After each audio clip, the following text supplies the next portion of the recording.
My mother stole my belongings when my dad died. But when I discovered I inherited the house where she was living for free, I kicked them out, and what happened next destroyed them. I'm 24 years old. I work at a tech company doing technical support, and what happened 6 months ago with my mom basically destroyed any hope I had of having a normal relationship with her. I guess I should start at the beginning. When my dad got sick, my parents divorced when I was like 12, and even though it was rough, Dad was always there for me. Calls every day, visiting him on weekends when I could, that kind of thing. My mom, Rebecca, remarried this guy named Eugene like 2 years after the divorce, and I never really got along with him, honestly. He had that vibe of a guy who thinks he can come in and replace your biological father just because he married your mom. You know what I mean?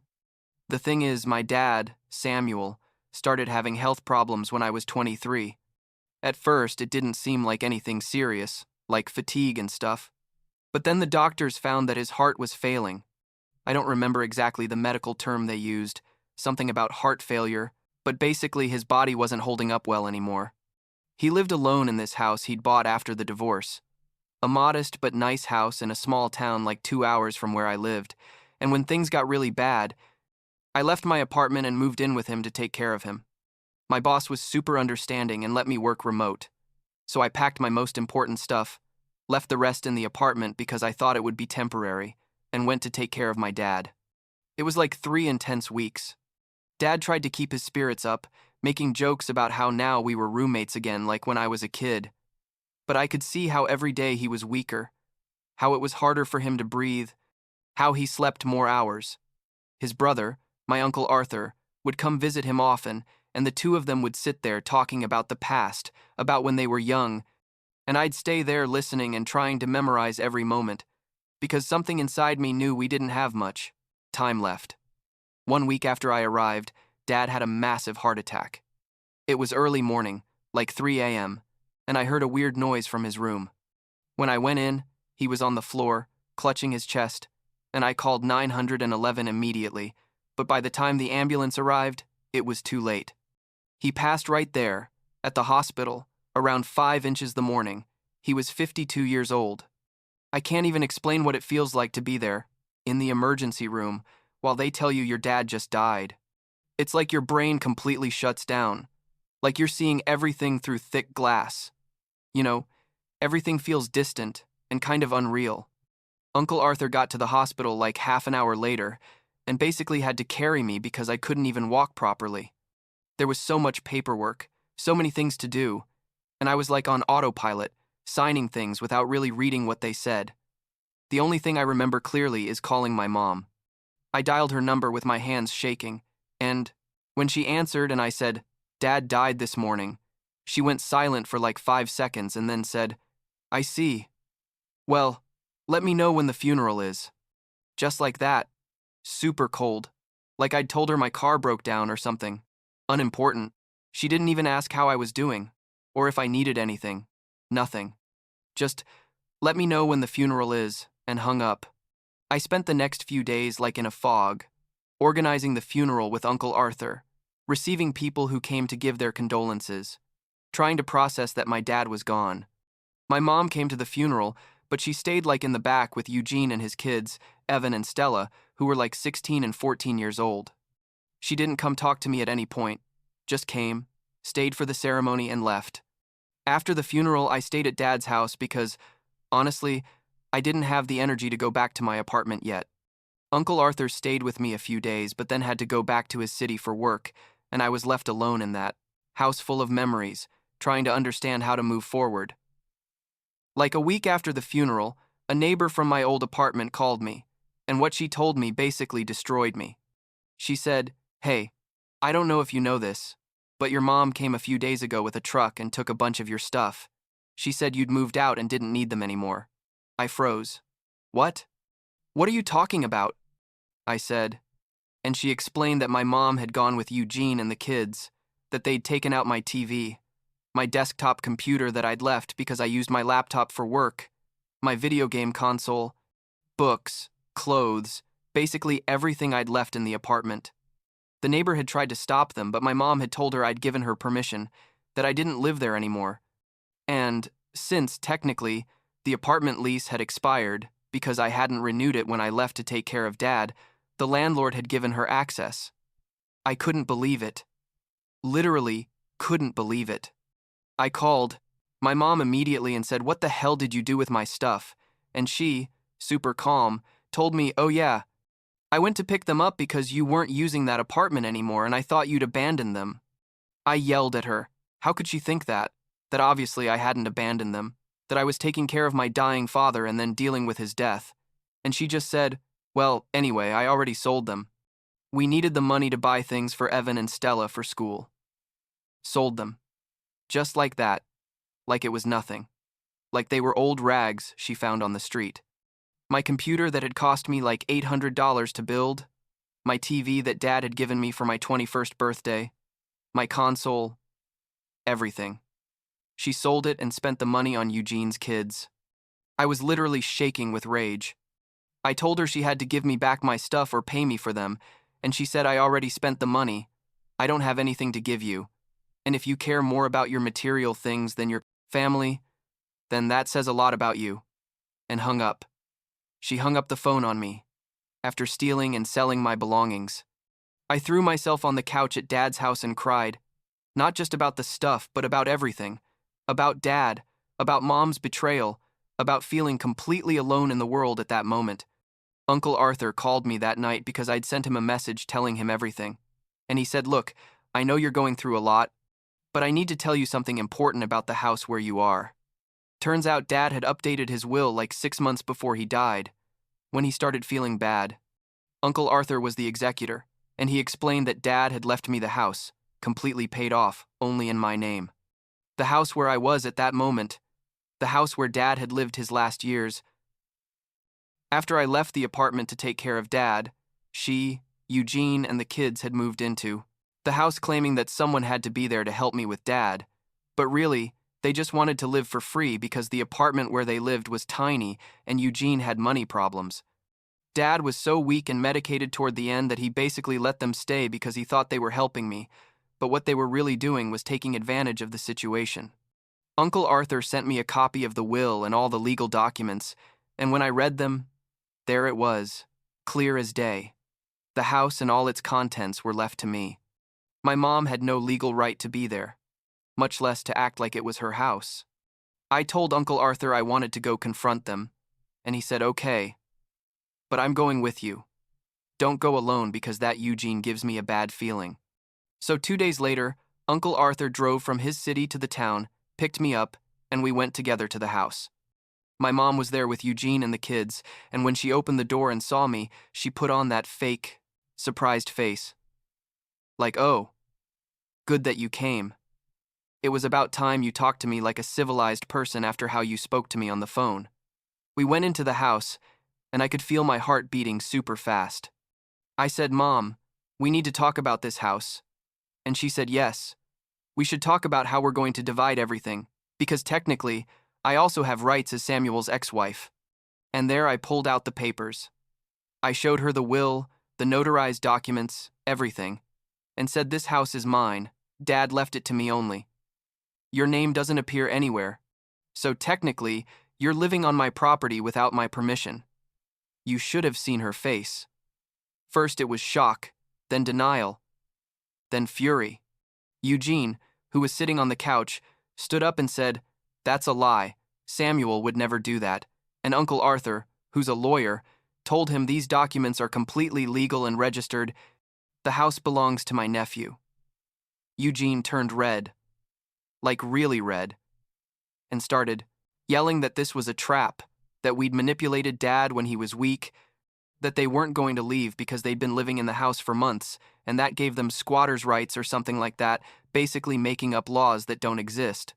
My mom was quiet, but you could see on her face that she was calculating, trying to find an angle.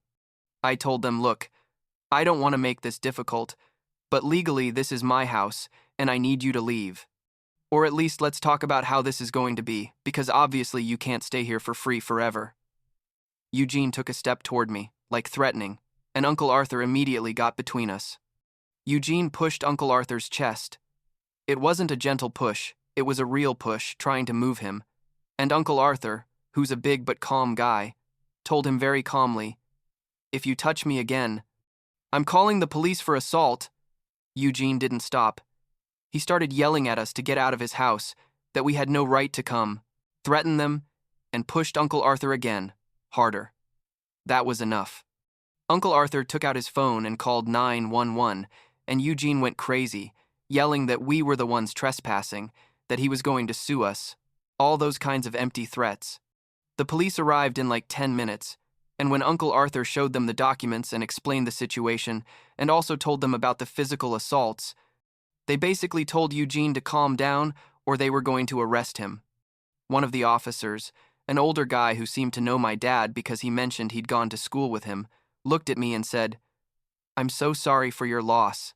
Your dad was a good person," and then told my mom and Eugene that technically they were living on private property without the owner's consent and that I had every right to ask them to leave. That's when my mom started begging. Literally begging. She said they had nowhere to go. That Eugene had lost his job months ago, which I didn't know. That the kids needed stability. I felt super guilty in that moment, because as angry as I was, seeing her like that, pleading, broke something inside me. I said, "Okay, look, you can stay, but Eugene has to leave, and if you stay, you're going to pay rent. Not much, but something, because this is my house and I have to pay taxes and utilities." Eugene exploded again, saying I was ungrateful, that they had taken care of my father, Lee, that I was a horrible son, all those things. The police basically escorted him outside and told him he couldn't come back in without my permission. My mom stood there crying, and I felt like the worst person in the world. But I also knew I couldn't let them keep taking advantage of me.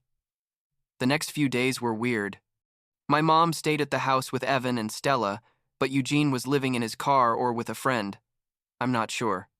I also stayed there because, well, it was my house, and I needed to start organizing Dad's things anyway.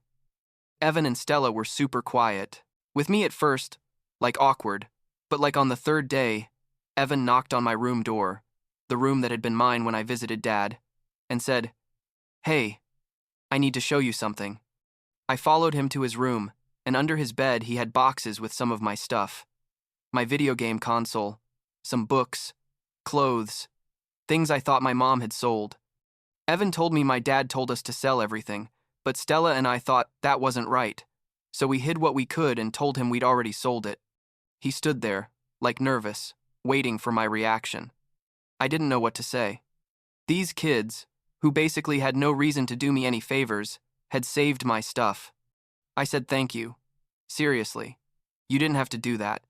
And he just shrugged and said my dad sometimes does bad things. And Mom, referring to my mom, just follows him because she says she loves him, but we know when something is wrong. Stella appeared at the door and added, "We're really sorry about your dad. He seemed like a good person the times we saw him. And that, I don't know why, made me cry again. These kids, who had nothing to do with all this drama, were more empathetic than my own mother. I told them they could keep using the console if they wanted, that basically we could share it, and their faces lit up. I think in that moment we became friends in a weird way. Like 2 weeks after all that drama, I got a call from a number I didn't know. It was a woman who introduced herself as Eugene's ex-wife, Evan and Stella's mom. She told me she'd heard from the kids that Eugene was living in my house, well, had been living there, and that she needed to talk to me about something important. We agreed to meet at a cafe in town, and when I arrived, she was there, a woman like 40 years old who looked tired but kind. She explained that Eugene owed her years of child support, like thousands of dollars, and that she hadn't been able to find him for a long time because he kept moving from place to place to avoid being located. She told me that when the kids told her where Eugene was living, it was the first time in years she had a concrete address for him. She told me the whole story of how Eugene had basically abandoned his kids to go off with my mom, how he'd stopped paying child support, how he'd disappeared for years. The kids had kept in contact with her secretly from Eugene, calling her from friends' phones or from school because Eugene had told them their mom didn't want them, but the truth was, she'd been looking for them all that time. She wanted to know if I could help testify about where Eugene had been living, because that could help in the legal case for child support. I told her yes, that I would absolutely help her, because Eugene had shown me what kind of person he was and I didn't owe him anything. I also asked her if she wanted to see Evan and Stella, and her eyes filled with tears. She told me she'd dreamed of that moment for years. I talked to the kids that night, and when I told them their real mom wanted to see them, Stella started crying with happiness. Turns out Eugene had forbidden them contact with her and had convinced my mom she was a bad person, but the kids knew the truth. I organized a meeting between them at a park, and watching them hug after so long was probably one of the most emotional things I've ever seen in my life. The kid's mom thanked me like 1,000 times, and I told her she had nothing to thank me for, that it was the right thing to do. After that, things started developing. I gave my testimony about Eugene living in the house to avoid responsibilities, and that helped the child support case.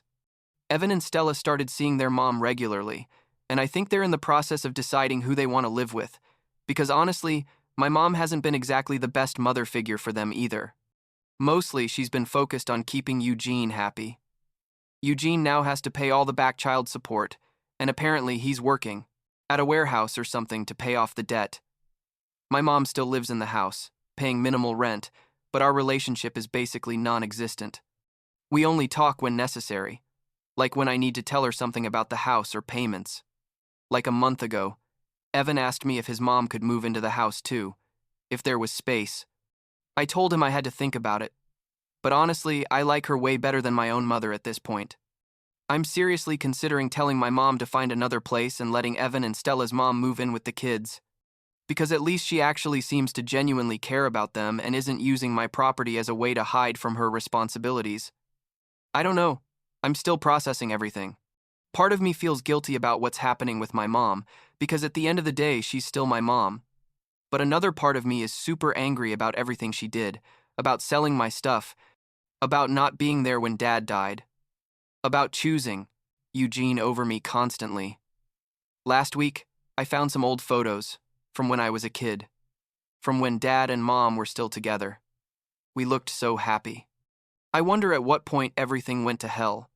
At what point my mom decided that money and keeping a guy like Eugene happy was more important than her own son.